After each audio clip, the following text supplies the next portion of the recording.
What is the best way to study chess like a grandmaster? Believe it or not, the answer to this question is not as simple as you may think. For example, how do you study chess? Do you study openings? Do you play chess puzzles? Do you simply just play chess games and then analyze them afterwards? These are the most popular methods of studying chess, but this is not how grandmasters study to improve. Today, I'm going to show you the 3 best grandmaster techniques for studying chess and improving rapidly, just like I did. Okay, so technique number 1 is called famous game emulation. What I have here is a famous game played by Mikhail Tal in the USSR championship game. So what exactly are we doing here? Well, I took a book that I really like, Life and Games of Mikhail Tal, and I picked out a particular game that I thought would be interesting based on an opening that I play quite often, the Sicilian defense. Also, despite the fact that I'm analyzing this game on chess.com, I highly recommend you do this on an actual chessboard so you can feel like you're actually playing that game. Now, once you've picked a famous game that you want to emulate and you're at your board, you're ready to go, just play through the moves. Don't think too much about it. I prefer to play particular openings that I play, like the Sicilian, for example.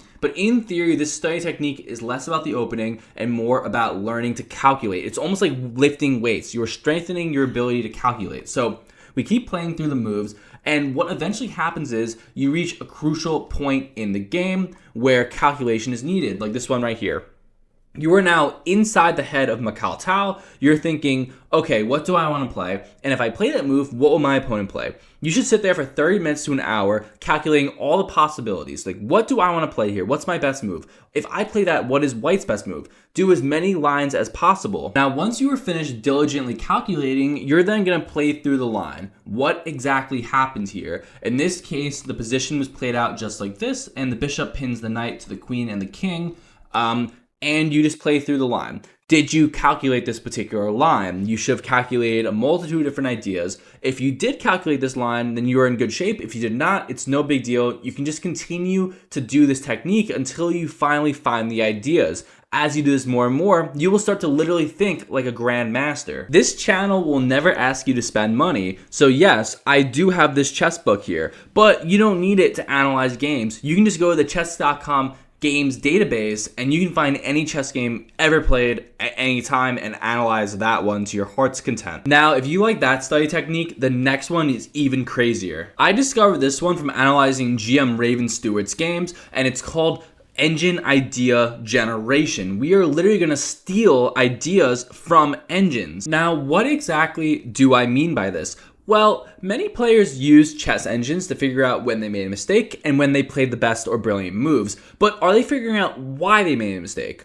And the answer to that is usually no. But using this technique, you can figure that out. So in this particular game, Raven Stewart gets his bishop taken here. And you really have 2 viable options: take with the king or take with the rook. In this case, Raven takes with the rook with the idea of putting the rook to f2 and then manually castling the king. This seems like it makes a lot of sense, except the best move here is actually king takes f1, a completely counterintuitive move. Before this video, you may not have been able to figure out, well, why exactly is king takes the best move? But now, using this second technique, we can get the answer. So how exactly do we steal ideas from a chess engine? Well, the answer is actually a lot more intuitive than you would think. Go to the evaluation. After king takes f1, we can see the 3 most likely lines. Not just the next move, but the next few moves, 14, 15, 16, 17, etc. Look through the lines and we see h4. You guys see that? Now h4 shows up here, and h4 also shows up here. The 3 most possible lines all include h4.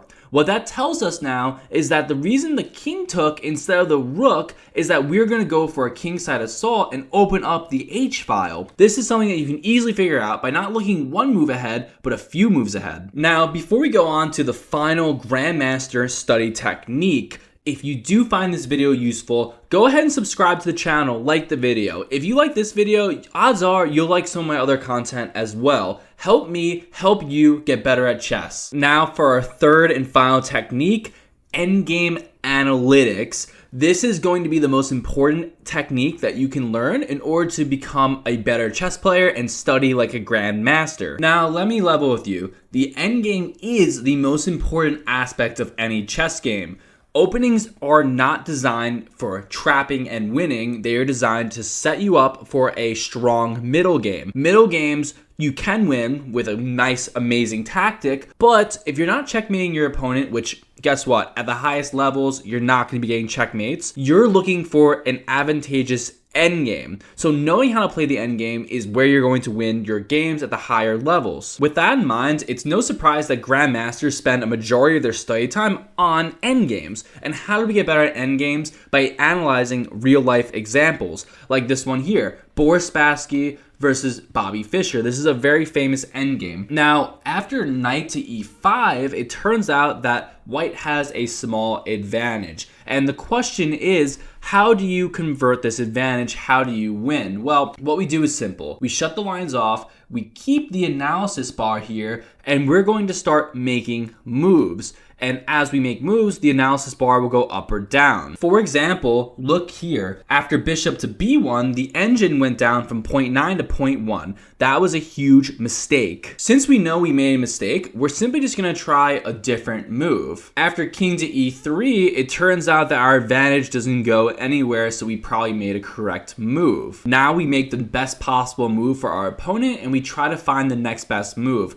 The whole idea is that you're going to play these endgames as if you are a grandmaster. Anytime you make a mistake, you go back and you play. As you play more and more endgames, you will get stronger and stronger. And obviously, you will do this with as many famous endgames as possible to basically broaden your horizons and become a stronger endgame and overall better chess player. Now that we've gone over all the best grandmaster study techniques, it's up to you to put in the work and get better at chess. Knowing the technique is only half the battle. You have to practice to get better. My name is Chess Goon, and I create amazing content like this every single week so that you can get better at chess. Stay classy, my friends. Until next time.